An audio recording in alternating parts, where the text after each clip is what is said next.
It went down on tonight. Woo!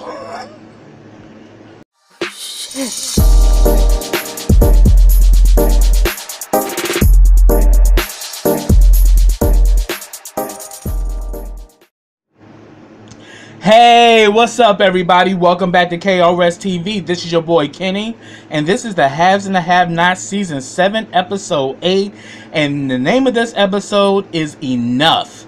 And man, Tyler, you did your thing with this episode. I was entertained from beginning to end. All the shenanigans and all the explosions are happening, and also new detonators are being set. I was so here for this episode, y'all. So let me jump in. It picked up where it left off, where Hannah and Candace are jumping Jim up in the house, and I was here for it. At one point, he got up and he kind of backhand Candace. Hannah came in with the knee to the groin and put his ass right back down, and she was like punching him and everything, and it was Candace that had to pull Hannah off of him because he was getting beat down, and I was so here for it because Jim was all kind of disrespectful, because I'm like, Jim, who the hell you think you talking to? You are talking to these black women. This is not Sarah, and the damn show ain't Celine. And Hannah and Candace gave you a wake-up call. You call a black woman a bitch, you better be ready to fight, and you better be ready to fight to the blood. And they did that. Then next thing you know, we see that Catherine shows up, because before Catherine shows up, the maid Diane broke it up, and he's still talking his shit because Jim's an idiot, and Jim is that full of himself. He think he a badass, even though you just got your ass beat up in your own house. And then Candace was like, on my word, on everything I love, you fuck with my brother again, yeah, I'm about to take you down. And he still talking about, well, bitch, blah blah blah, and all of this. And then Hannah stepped in like, I put it on everything I love. You come for my children again, I swear to God, I will kill you. In the name of Jesus, I'ma kill you. And he's like, oh, I'm so scared. And she's like, you should be. I'm like, you better stop messing with Hannah, Jim. Like, you really think that Hannah's like some pushover? No, Hannah just showed you right there, she about that life. She trying to do this Christian thing, but she a cussing Christian, so she will, you know, say hallelujah and then say fuck you in the same breath. Just saying. So all that goes down. Catherine comes in, and she lets it be known, Hannah lets it be known that Jim has set up, you know, Benny to get stabbed, and then all of a sudden, you know, he's telling Catherine to shut up. You don't know what's going on. And she says, who the hell you think you talking to? Like, and he was like, and who do you think you're talking to? She was like, I'm the woman that got you by the balls, and I'm ready to cut them off. I'm like, Hannah has been singing a new attitude. She is like Patti LaBelle, like, I'm feeling good from my head to my shoes. I mean, that damn Broderick and Rocky are tearing her up. They are ripping her and bending her over and spreading it wide in all ways, because Catherine got a new attitude. She was giving Patti LaBelle tease throughout this episode, and she was just giving Jim the blues. And then all of a sudden she says, then we start to see that Jim starts to change his tune, because he was like, well, why would you do that, Jim? Why would you send goons to go after Benny? Well, he says, well, the thing is, these two women, I'm like, you ain't call them bitches, did you? That's what happens. You know, you learned, you know what I'm saying? You know, it's 2019. Either you get with it, or you can get lost. And when you get lost, you ain't coming back. You know what I'm saying? So, you know, we've seen many reports of people who decided to cross that line and think they can talk to black people any kind of way, and yet they're getting checked. Literally. Physically, mentally, emotionally. Yeah, 2019 is that year. So, yeah, so he kind of changed his tune and was like, these two women, and And then he like was talking all this shit, and then like, and Candace was like, you ain't getting that money back. And he's like, oh yeah, you ignorant slut, and all of this shit. And like, it just got real crazy. And eventually, before she left, she kind of told, she pretty much told his ass to go upstairs and change his clothes. And he still was talking shit while he was going upstairs. I'm like, Jim ain't gonna learn till somebody take his ass out, because he is dead set on being this evil bastard. And it's like nothing is going to deter him from that. And then all of a sudden, we even see in this scene, Hannah as well as Candace was working together. And I was like, when it comes down to their blood, because we even saw when he was calling Hannah a bitch, it was pissing Candace off. See, y'all can sit up here and ride Candace all y'all want to. She gives a fuck about her mother and gives a fuck about her brother. She can't stand her mother because her mother is such a, you know, controlling narcissist, and Hannah is. Like, let's not fucking play around that Hannah's this all good, well, you know, woman because she's a Christian. Boo-boo. She got a lot of flaws, and she wants to be right, and she's constantly always trying to berate and break Candace, and she gets mad because she can't break her because Candace is not relenting. So, but in this moment, they was going off because after they whooped Jim's ass, Hannah was like, I'm calling the police.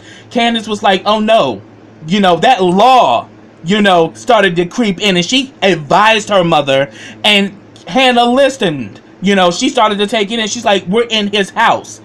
You know, this is an entitled white man. They will arrest us and put us in jail. Do not call the police. Do not do that. And he was like, yeah, listen to that slut of a daughter of yours. She's telling you the truth. And she was about to go back. And then all of a sudden, Candace was about to go back at him. And then Hannah pulled her back. They was working as a team, and I loved it. I love the two of them. When they come together, oh, they can be a force. And they don't play around. So I was here for it. And then all of a sudden, after all this goes down, you know, the maid Diana's just standing there because this is just a show, and she's just sitting there like, oh my God, all this drama on my work day. She's standing there, and all of a sudden Candace was like, and all of a sudden Catherine was like, what the hell are you standing there for? Do some work around here. Shit. I'm like, oh, Catherine had me rolling. Then all of a sudden, Benny and Mitch showed up because we saw in the last episode, Mitch called his family and found out where the Criers lived. So finally they show up. He's trying to talk to, Benny's trying to talk to Hannah. And he's like, what the heck are you doing here? She's like, I was up in here. And he's like, and he sees Candace like, what the hell are you both doing here? We like, we up here whooping ass, bruh. And he's like, yeah, I know. He's like, yeah, we all know what's, and like Candace like, yeah, I know what he did. And like, yeah, we came down here and we handled his ass. And then Hannah was like, I gotta go. He's like, come on, Mom, I'll drive you. She was like, no. I'm like, yeah, leave her alone, Benny. When your mother gets mad like that, leave her be. You know, because you'll end up getting your ass whooped too. And quite frankly, it's well deserved. Because Benny, you've been on some fuck shit, and I can't with your dumb ass. And even in this scene, because then he starts going in on Candace, talking down to her, and just like Hannah, he pulls little Quincy out, trying to put it in her face. And I so wanted to rip Benny's fucking throat out, because I'm like, I'm getting sick of y'all doing this shit. Like, yeah, she's doing all this shit, but right now, Candace is on a suicide mission. You know, she don't care about nothing, because losing her son was losing one of the best parts of her. And y'all know this, and y'all keep playing this against her, and it's pissing me off. And if anything, Benny, you of all people, Mr. want to borrow from the mob, Mr. didn't want to give money back to the Criers, Mr. who always finding himself putting his dick in places that it doesn't belong. Hello, do we need to count Veronica, Melissa, and then Gia? Like, dude, really? You think you in a position to tell her about herself when your dumb ass didn't look in the mirror? Seriously. And I'm so here for Mitch, because Mitch stepped up and pretty much pulled Benny off of Candace. Like, yo, don't you see you hurting her? Stop it. Because, you know, Benny don't know that Candace and Benny doesn't know that Candace and Mitch got a history. They've been messing with each other since they were teenagers. And we know that, and I said in the last episode, Mitch got a place in his heart for Candace. So when he was doing all that and he was hurting Candace, oh, Mitch stood up like, oh, no, bro. He's like, you don't know nothing about this. I'm like, he know everything about it, bro. He been giving it to your sister for years. Under your nose, stupid. So then, all of a sudden, daggone Jim come up there looking like a master on his plantation, looking down to the black people, talking all his shit. And I'm like, Jim, you need to stop, because you know damn well if you came down there and talked that shit, you was going to get that ass jumped. And plus you had Mitch there too.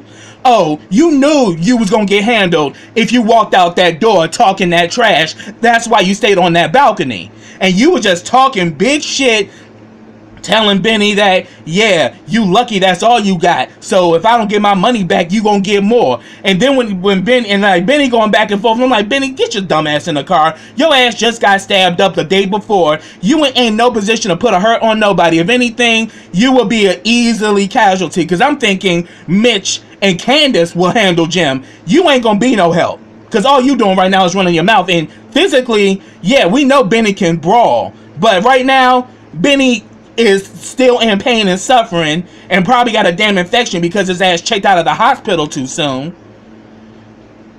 So all of a sudden, when Benny gets in the car, like Jim is telling them, get the hell off of my property, all of you, and you too, Candace, get your slutty ass out of here. And he's like, yeah, get your ass in the car, little boy. And then all of a sudden, you see that Benny is struggling to get in the car. So Benny doing all this shit and he hurting and ain't got no type of physical ability to do shit to nobody, but you up in here talking out the side of your neck. And then you see him struggling in the car, and then all of a sudden that damn Jim like, oh, does your tummy hurt? I'm like, oh, you is really rubbing it in. But I was laughing like shit at that part, because I'm like, Jim is an evil bastard. And then all of a sudden him and Catherine get into it, because Catherine tells him, get your ass in here. So him and Candace go back and forth, and he's pretty much saying that, you know, what the hell you think this is? And she's like, first of all, why would you send somebody after her son? First of all, that $8 million don't even belong to you. Why do you care so much? I don't care. She can have that damn money. I don't give a damn about it. And he was like, wow, you really are turning into the stupid little slut I've always thought you were. And then saying that, oh yeah, and I know you still probably been messing around with your little boys. And she said, yeah, I just came back from there. Don't you smell them on me? Because I smelled your whores for years off of your ass. I'm like, they was giving so much, you know, tension back and forth between the two of them. And then pretty much she says that, Catherine, you better back the fuck off. And she's like, what you gonna do? You gonna stab me too? And he's like, I want the money back. I want back my money. And she's like, first of all, it ain't your money. And thing is, you cannot threaten her or her son. I'm not allowing it. You will not. You gonna call off your dogs, and you gonna sit your ass down, and you're not gonna hurt her or her son at all. But we also see that in that scene when she saw Candace there, she was giving Candace the blues. And, you know, Candace was kind of serving it up like, bitch, I got your number. Just wait. Yeah, because she definitely got one on you, because you don't know that her and Broderick working together. But then, all of a sudden, he starts asking her, what is it with you and Hannah? You act like this woman is your mother. Why do you care about her so damn much? And then pretty much she finally confessed, after 7 seasons that we've known this about Catherine, Jim finally finds out the reason why she's so loyal to Hannah was that Hannah nursed her after she was diagnosed with cancer. And Jim is just completely like puzzled, like, what? You had cancer? And he was like, wow. Yeah, I had cancer and your ass didn't even notice. You were not there. She took care of me.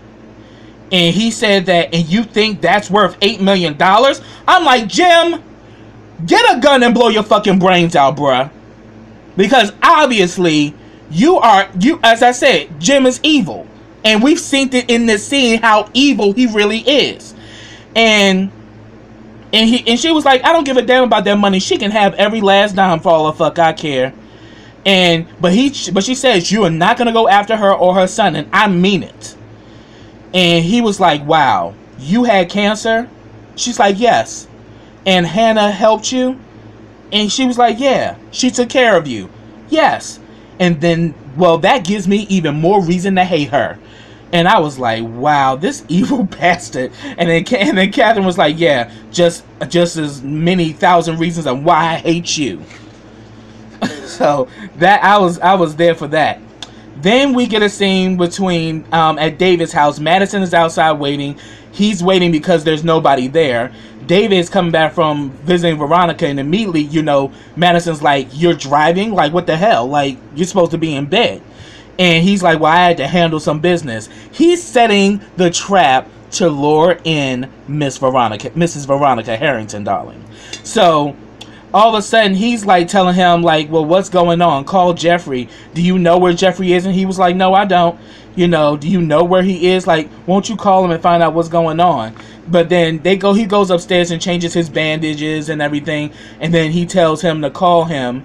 And then I'm just going to tie this scene together. Then Veronica shows up. And we see that Veronica and David, you know, she's like, I heard what you said. And I'm like, he got your motherfucking ass, Veronica. He tugged on those heartstrings and played it like a violin. And all of a sudden she come in there like, I'm sorry. I don't know why I did this, but I think we should give it another try. I was like, oh, boo-boo. He tugged at your heartstrings. And I'm like, David, you better play this down. And he is letting it be known, like, yeah, I got you, baby. I'm going to have fun with this. And here it is. They go back and forth and everything. And, you know, David's letting her know how much he loves her. And she was like, yeah, I want to go back to those days when we was in college and we used to get those chili dogs from the diner and all of that. He is reeling her in. And then all of a sudden she was like, she was like, let me check your bandages. And he was like, no, it's okay. I got a nurse. He's looking after, my nurse is looking after me. She's like, oh, well, just tell her she can go. I'm here now. And she was like, he was like, no, it's a he. And she's like, oh, well, tell him he can go. And he was like, Madison, come down. She's like, Madison? I guess it's a girl after all. I'm like, there you go, bitch, with your homophobic rants.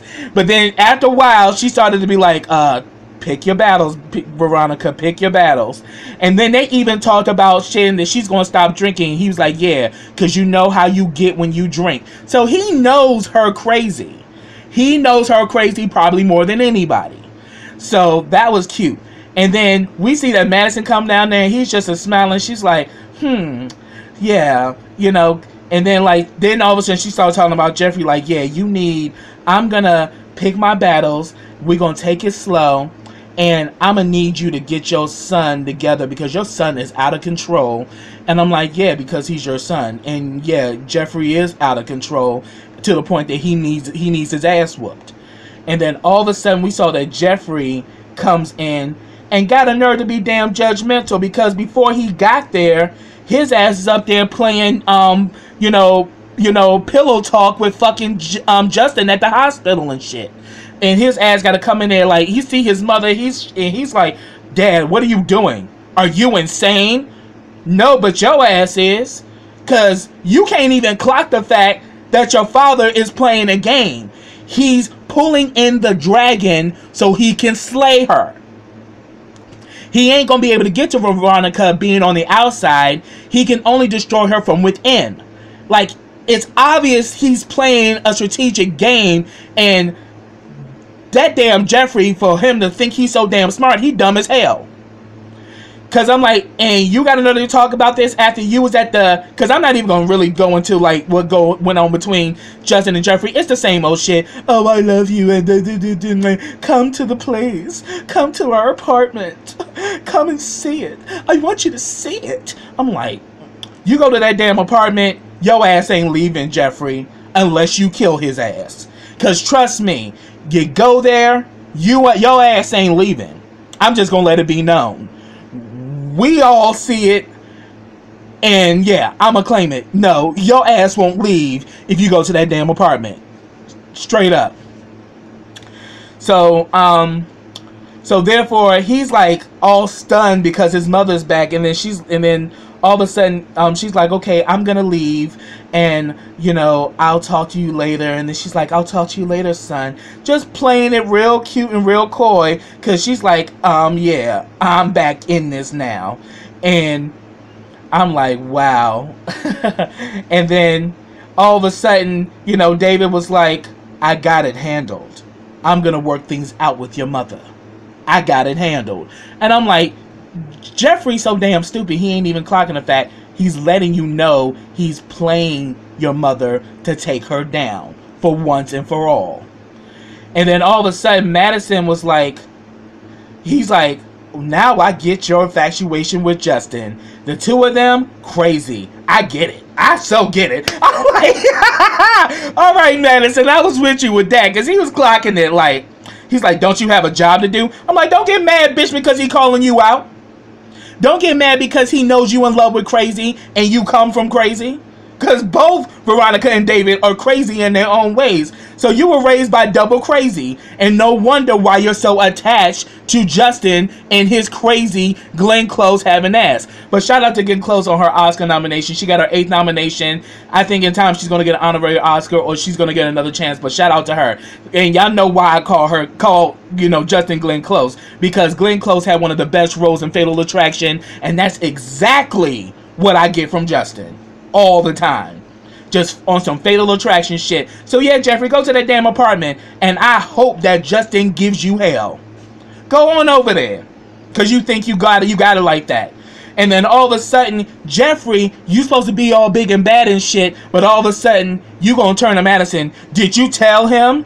And he was like, no, I didn't say anything. I learned my lesson. And he was like, yeah, you learn quick. And I was like, oh no, you not, bitch. Madison, you got the upper hand because you think your father is going to be okay after he sent his goons to beat this guy down, that you went to the hospital to look after him? Do you think David is going to be okay with that shit? So I'm like, Madison, you got a card to play against that bitch Jeffrey, and I hope you play it well. But we know at the end of the day, Madison really cares for him and all of that. So we're going to see how that's going to play off. Now, down at the good old police station, Wyatt and his old good-for-nothing junkie ass is still trying to get his fix. And they pretty much bring the George pretty much says there's a doctor outside. The doctor gives him a pill and all that. And he's like, I don't want no damn pill. I want heroin. Why don't you give me heroin? That was the deal. Either give me heroin or I ain't testifying for shit. And George was like, we can't give you illegal substances, man. Like, what the hell? But the doctor gave him a pill to detox, and then all of a sudden we just see that he's still jumpy and edgy and shit. And the doctor told him, this shit'll work. He'll be cool in a minute, but give it time.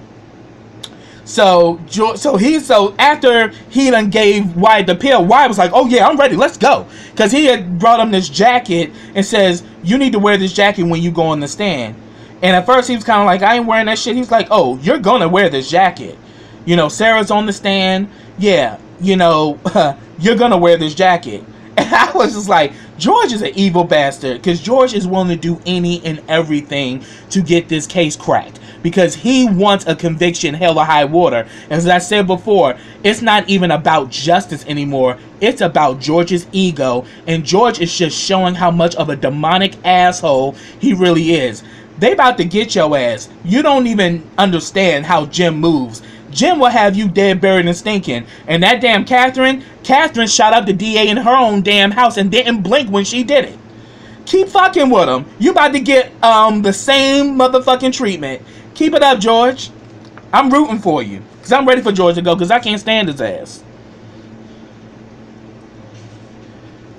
Because at first he started you know, Wyatt really started to get real messy with this shit and was going back and forth with George like, well, fine, you know, if I don't get my heroin, I ain't testifying. And he says that if you don't fucking testify, your ass going back to jail. And you ain't getting no fix either. He was about to send his ass back, and then all of a sudden Wyatt started to play nice. I'm like, see, that's Jim's son.